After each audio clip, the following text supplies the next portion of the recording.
It is junior intermediate వాళ్ళ Sanskrit paper complete paper అనాలిసిస్ని ఈరోజు చూద్దాం.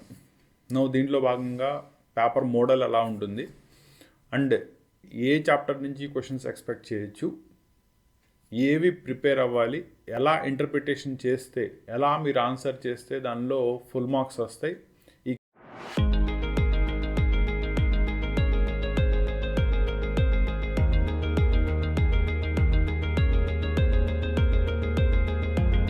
ఈరోజు క్లాస్ సెషన్లో ఫస్ట్ ఇయర్ వాళ్ళ దట్ ఈస్ జూనియర్ ఇంటర్మీడియట్ వాళ్ళ సాంస్క్రిట్ పేపర్ కంప్లీట్ పేపర్ అనాలిసిస్ని ఈరోజు చూద్దాం.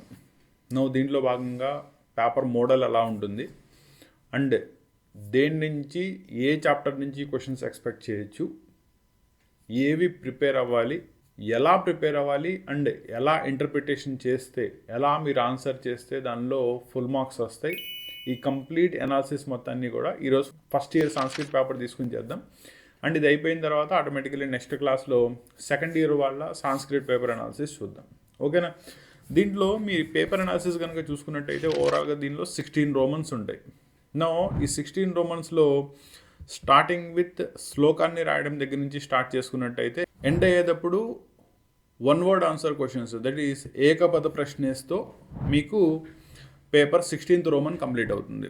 దీనిలో ఈచ్ వన్ రోమన్ వైజ్ కనుక చూసుకున్నట్టయితే మీకు ఫస్ట్ రోమన్లో ఫస్ట్ క్వశ్చన్ శ్లోకాన్ని పూరించడం, ఇది 6 మార్క్స్కి ఇస్తాడు మీకు. దీంట్లో మీరు శ్లోకాన్ని రాసి దాని కవి పరిచయం అండ్ భావాన్ని రాసినందుకు 6 మార్క్స్ ఇవ్వడం జరుగుతుంది. ఇందులో శ్లోకాస్ చదివేటప్పుడు మీకు ఓవరాల్గా పద్య భాగంలో 6 చాప్టర్స్ ఉన్నాయి. దీనిలో 2 చాప్టర్స్ మీకు శ్లోకాల కోసం ప్రిపేర్ అవ్వాలి. దానిలో ఫస్ట్ది వచ్చేటప్పటికల్లా భర్తృహరి శుభాదిష్టాలు, రెండోది నీతి శ్లోక్. ఒక్కొక్క దానిలో 6 శ్లోకాలు ఉన్నాయి. మీరు ఏదైనా ఒక చాప్టర్ని పర్ఫెక్ట్లీ ప్రిపేర్ అవ్వండి చాలు. ఓకేనా? ఎందుకంటే కవి పరిచయం రాయాలి కాబట్టి ఒక చాప్టర్ కవి పరిచయం కంప్లీట్లీ చూసుకున్నట్టయితే 6 శ్లోకాలకు కూడా మీరు అదే కవి పరిచయం రాసేయచ్చు. నెక్స్ట్ శ్లోకాన్ని రాసేటప్పుడు మీకు టెక్స్ట్ బుక్లో శ్లోకం 2 లైన్స్లో ఉంటుంది. మీరు దాన్ని రాసేటప్పుడు ఎగ్జామ్లో 4 లైన్స్లో రాయండి. ఇంప్రెసివ్గా ఉంటుంది అండ్ ఫుల్ మార్క్స్ పడే ఛాన్సెస్ ఎక్కువగా ఉంటాయి. ఇక్కడ శ్లోకాల గురించి మాట్లాడుతున్నాం కాబట్టి శ్లోకాల కోసం మీరు ప్రిపేర్ అయ్యేటప్పుడు భర్తృహరి శుభాషితాలు కానీ లేదా నీతి శ్లోక కానీ ఒక్కొక్క చాప్టర్లో మీకు 6 శ్లోకాలు ఉన్నాయి. ఈ 6 శ్లోకాల్ని పర్ఫెక్ట్లీ నేర్చుకోండి. రాసేటప్పుడు శ్లోకాన్ని 4 లైన్స్లో రాయండి అండ్ ఆర్డర్ వచ్చేటప్పటికల్లా ముందు కవి పరిచయం రాయండి, దెన్ శ్లోకం రాయండి, లాస్ట్లో దాని యొక్క భావం రాయండి. శ్లోకం వచ్చేటప్పటికల్లా సాంస్క్రిట్లోనే రాయాలి. కవి పరిచయం, భావం తెలుగులో కానీ ఇంగ్లీష్లో కానీ రాయొచ్చు. ఇక్కడ ఒక పాయింట్ నేను చెప్పేది ఏంటంటే కవి పరిచయం రాసేటప్పుడు కవి ఎవరు, దేని నుంచి గ్రహింపబడింది, ఇవి రాసేటప్పుడు మాత్రం సాంస్క్రిట్లో రాయండి. ఇంప్రెసివ్గా ఉంటుంది. 6 out of 6 మార్క్స్ పడే ఛాన్సెస్ గట్టిగా ఉంటాయి. ఓకేనా? Next roman, second roman, third roman వచ్చేటప్పటికల్లా మీకు నిబంధ ప్రశ్నానహ అంటే ఎస్ఏ క్వశ్చన్స్. దీంట్లో మీకు పద్య భాగం నుంచి 2 ఇస్తారు, 1 రాయాలి 6 మార్క్స్. గద్య భాగం నుంచి 2 ఇస్తారు, 1 రాయాలి 6 మార్క్స్. ఓకేనా? పద్య భాగం నుంచి వచ్చేటప్పటికల్లా మీకు ఆల్రెడీ ఉన్న 6 చాప్టర్స్లో 2 చాప్టర్స్ శ్లోకాల కోసం చదివేసుకున్నారు కాబట్టి మిగిలినవి 4 చాప్టర్లు. ఇవి 4 చాప్టర్స్లో ఏవైనా 3 పర్ఫెక్ట్లీ ప్రిపేర్ అవ్వండి. కంపల్సరీగా మీకు ఒక శ్లోకం వస్తుంది, రాసేయచ్చు. దీంట్లో దశరథ పశ్చాత్తాప, రెండోది మాయావటుడు, ఇవి 2 కూడా ఈజీగా ఉంటాయి, చాలా ఈజీగా అర్థమవుతాయి. కాబట్టి ఈ రెండింటి మీద కాన్సన్ట్రేట్ చేయండి. ఇవి 2 పర్ఫెక్ట్లీ నేర్చుకోండి. కంపల్సరీగా వీటిల్లోంచి ఒకటి వస్తుంది, ప్రాపర్లీ మెన్షన్ చేయండి. 6 out of 6 వచ్చేస్తాయి. ఇక్కడ నిబంధ క్వశ్చన్స్ రాసేటప్పుడు ఒకటి గుర్తుపెట్టుకోండి. ఫస్ట్ మీరు దాంట్లో కవి పరిచయం కంపల్సరీ రాయాలి. తర్వాత నిబంధ ఎస్ఏ రాసేటప్పుడు మినిమం ఒక 4 పారాగ్రాఫుల్లో ప్రతి పారాగ్రాఫ్లోనూ 5 to 6 లైన్స్ ఉండేలా రాయండి. ఓకేనా? అండ్ కుదిరితే ప్రతి పారాగ్రాఫ్ చివర ఎండ్లో ఒక సాంస్క్రిట్ శ్లోకంలోని లైన్ దానికి తగ్గట్టుగా సందర్భానుసారం రాయండి. ఇంప్రెసివ్గా ఉంటుంది. 6 out of 6 మార్క్స్ పడే ఛాన్సెస్ ఉంటాయి. ఓకేనా? సేమ్ యాజ్ దాంట్లోనే మీరు మూడో రోమన్ గద్య భాగం నుంచి కనుక తీసుకున్నట్టయితే గద్య భాగం నుంచి కూడా మీకు 6 చాప్టర్లు ఉన్నాయి. ఏవైనా 3 చాప్టర్లు ప్రిపేర్ అవ్వండి, ఒకటి వస్తుంది, రాసేయచ్చు. దీంట్లో కూడా సేమ్ ప్యాటర్న్, అంటే ముందు కవి పరిచయం రాయాలి, తర్వాత అట్లీస్ట్ ఒక 4 పారాగ్రాఫులకి తగ్గకుండా ఎస్సేని రాస్తే సరిపోతుంది. దీంట్లో కపించలోపదేశ దట్ ఈస్ ఫస్ట్ చాప్టరు, రెండోది భోజస్య ఔదార్యం ఇవి రెండు, మూడోది వచ్చేటప్పటికల్లా స్వేదశ పుష్పాణి.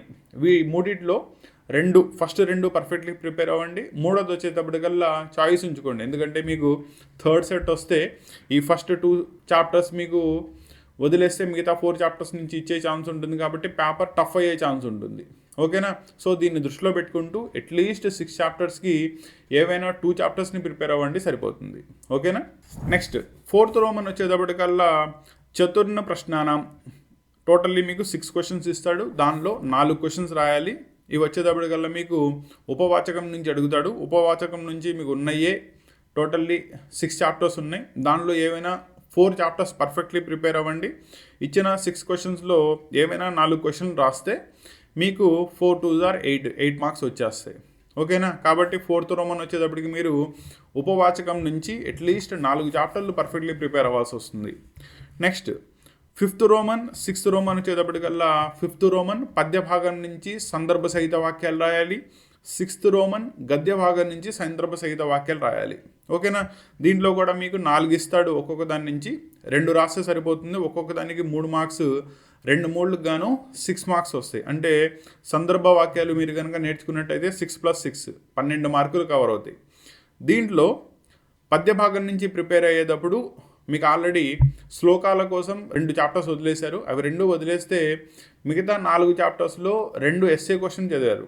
ఆ ఎస్ఏ కోసం ఏవైతే 2 చాప్టర్స్ చదివారో వాటిల్లో ఉండే సందర్భ సహిత వాక్యాలనే పర్ఫెక్ట్లీ నేర్చుకోండి. కంపల్సరీగా దాంట్లో నుంచి 2 వస్తాయి, రాసేయచ్చు. ప్లస్ దీంతోపాటు మిగిలిపోయిన 2 చాప్టర్స్లో 1 చాప్టర్ చాయిస్ కింద ఉంచుకోండి. ఓకేనా?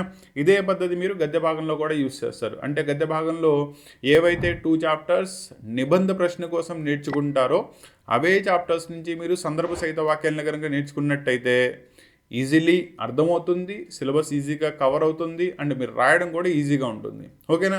అండ్ ఇక్కడ మళ్ళీ మెన్షన్ చేస్తున్నాను, సందర్భ సహిత వాక్యాలు సాంస్క్రిట్ టు సాంస్క్రిటే రాయాలి, ఇంగ్లీష్లో కానీ లేదా హిందీలో కానీ రాయకూడదు.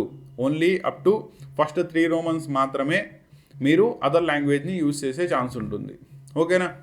నెక్స్ట్ 7th రోమన్ వచ్చేటప్పటికల్లా 2 మార్క్స్ క్వశ్చన్స్, దట్ ఈస్ పద్య భాగం నుంచి గద్య భాగం నుంచి 2 మార్క్స్ క్వశ్చన్స్ ఇస్తాడు. దీంట్లో మీకు టోటల్లీ 6 క్వశ్చన్స్ ఇస్తాడు. 6లో ఏవైనా 3 రాస్తే సరిపోతుంది, 3 2s are 6 మార్క్స్. అలాగే గద్య భాగం నుంచి కూడా మీకు 2 మార్క్స్ క్వశ్చన్స్ వస్తాయి. 6 చాప్టర్స్లో ఏవైనా 4 చాప్టర్లు పర్ఫెక్ట్గా ప్రిపేర్ అవ్వండి. ఇందులో 6 క్వశ్చన్స్కి గాను ఏవైనా 3 క్వశ్చన్స్ కనుక పర్ఫెక్ట్లీ రాశారు అంటే 3 రెళ్ళు 6 మార్క్స్ వచ్చేస్తాయి.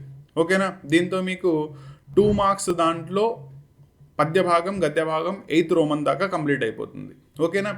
సో ఇక్కడ దాకా మీకు టెక్స్ట్ బుక్ నుంచి డైరెక్ట్లీ చదువుకునేవి. ఓకేనా? దట్ ఈస్ శ్లోకాలు, నిబంధ క్వశ్చన్స్, సందర్భ సహిత వాక్యాలు, non detail questions, next 2 marks questions పద్య భాగం నుంచి గద్య భాగం నుంచి. నెక్స్ట్ 9th రోమన్ వచ్చేటప్పటికల్లా పత్రలేఖన్. సో పత్రలేఖన్ మీకు 5 మార్క్స్కి ఇస్తాడు. మీకు ఉన్నాయే సిలబస్లో 4 పత్రలేఖనలు ఉన్నాయి. ఆ 4గిట్లో ఏవైనా 2 ప్రిపేర్ అవ్వండి, సరిపోతుంది. ఓకేనా? దాంట్లో నేనైతే సజెస్ట్ చేసేది జ్వరపీడిసే, రెండోది విరామగ్రహణే. ఈ 2 కనుక మీరు నేర్చుకున్నట్టయితే కంపల్సరీగా వీటిల్లోంచి ఒకటి వస్తుంది. ప్రాపర్లీ ప్రిపేర్ అవ్వండి, 5 out of 5 మార్క్స్ వచ్చేస్తాయి. ఇందులో లెటర్ రైటింగ్లో మీకు ఫార్మాట్ చాలా ఇంపార్టెంట్. ఓకేనా? అండ్ రెండోది జ్వరపీడిస్తే లేదా విరామగ్రహణే, ఇవి 2 అడిగేటప్పుడు మీరు డేట్స్ని మెన్షన్ చేయాలి. ఏ రోజైతే మీరు సెలవు కోరుకుంటున్నారో వాటిల్ని కుదిరినంత వరకు సాంస్క్రిట్ నెంబర్స్లో ప్రిపేర్ అవ్వండి, ఇంప్రెసివ్గా ఉంటుంది, మంచి మార్క్స్ పడే ఛాన్సెస్ ఉంటాయి. నెక్స్ట్ 10th రోమన్ శబ్దాలు. మీకున్న సిలబస్లో టోటల్లీ 30 శబ్దాలు ఉన్నాయి. వాటిల్లో ఏవైనా 10 శబ్దాలు గట్టిగా నేర్చుకోండి పర్ఫెక్ట్లీ. కంపల్సరీ వాటిల్లోంచి 4 శబ్దాలు కంపల్సరీ వస్తాయి. ఏవైనా మీరు 2 శబ్దాలు రాయాలి. ఒక్కొక్క దానికి 6 మార్కులు, 6 రెళ్ళు 12 మార్క్స్ ఇక్కడ కవర్ అయిపోతాయి. ఓకేనా? సో ఎవరైతే సాంస్క్రిట్లో 98 99 కోరుకుంటున్నారో మీరు అట్లీస్ట్ 10 శబ్దాలని పర్ఫెక్ట్లీ నేర్చుకోవడం కంపల్సరీ. ఓకేనా? నెక్స్ట్ 11th రోమన్ వచ్చేటప్పటికల్లా మీకు ధాతువులు, ధాతు రూపాణి వచ్చేటప్పటికల్లా దీంట్లో కూడా మీకు 4 ధాతువులు ఇస్తారు. ఏవైనా 2 రాయాలి, 2 3 6 మార్క్స్ వస్తాయి. ఓకేనా? ఇవి కూడా మీకు అట్లీస్ట్ 8 ధాతువుల నుంచి 10 ధాతువులు నేర్చుకోవడం కంపల్సరీ 98-99 మార్క్స్ రావాలంటే. ఓకేనా.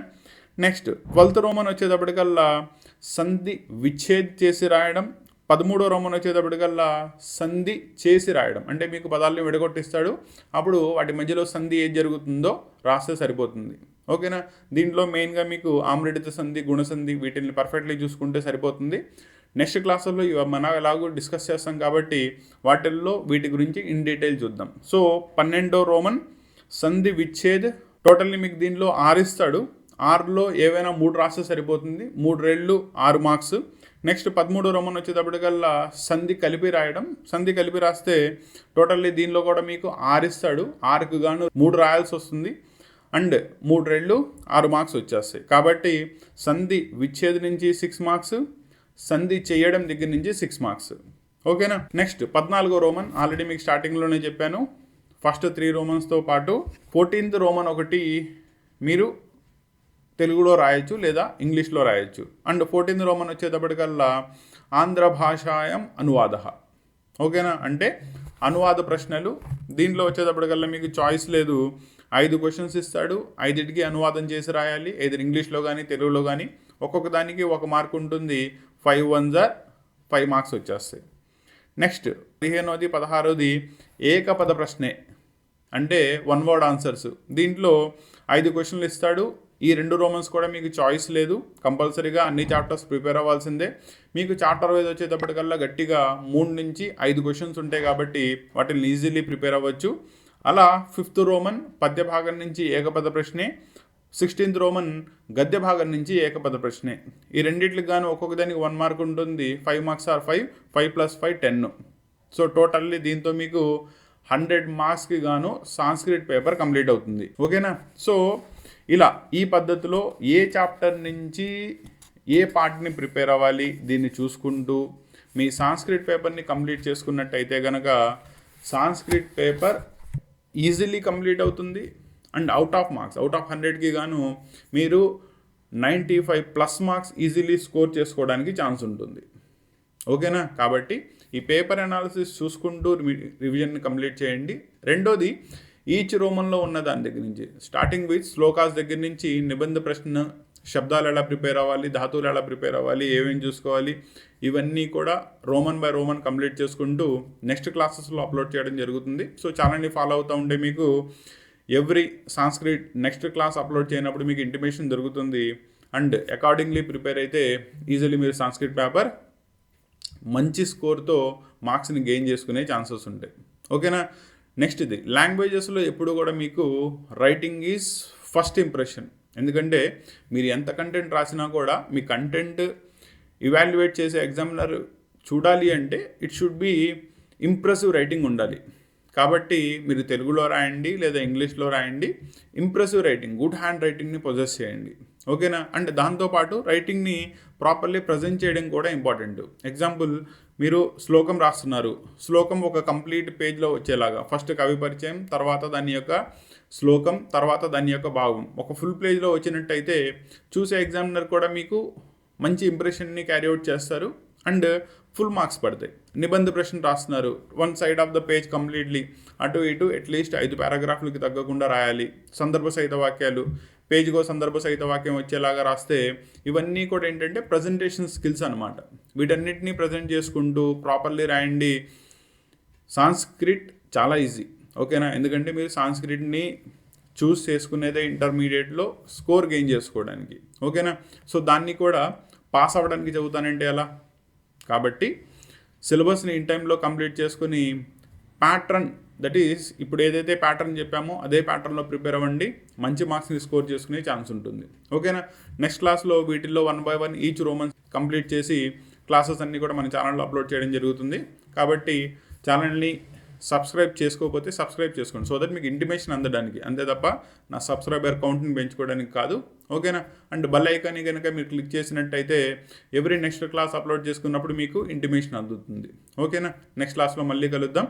దీనిలో ఏమైనా డౌట్స్ ఉంటే, ఏ కాన్సెప్ట్ అయినా అర్థం కాకపోతే, లేదు మాకు ఈ పర్టికులర్ కాన్సెప్ట్ కష్టంగా ఉంది సార్ అప్లోడ్ చేయమని చెప్తే నెక్స్ట్ క్లాసెస్లో వాటిని అప్లోడ్ చేయడానికి ట్రై చేస్తాను. ఓకేనా. నెక్స్ట్ క్లాస్ సెషన్లో మళ్ళీ కలుద్దాం. Class 11 and class 12 that is intermediate students యొక్క mathematics, physics and chemistry classes. దీంతో పాటు 10th క్లాస్ వాళ్ళకి mathematics and science classes, engineering వాళ్ళకి mathematics M1, M2, physics, chemistry and basic electronic classes completely మన అచ్చ తెలుగులో ఇన్ డెప్త్ కాన్సెప్ట్తో explain చేయాలనే సింగిల్ మోటోతో డెడికేట్ చేయబడిన channel Kasim sir academy Telugu. దీనిలో కంటెంట్ కనుక మీకు నచ్చినట్టయితే ఒక లైక్ చేయండి, సో దట్ ఇంకా ఫర్దర్ కంటెంట్ని మీ దగ్గరికి తీసుకురావడానికి మీ లైక్స్ అండ్ షేర్స్ అనేవి మాకు మోటివేషన్గా ఉంటాయి. కంటెంట్ బాగుంటే మీ ఫ్రెండ్స్తో షేర్ చేయండి. Thank you.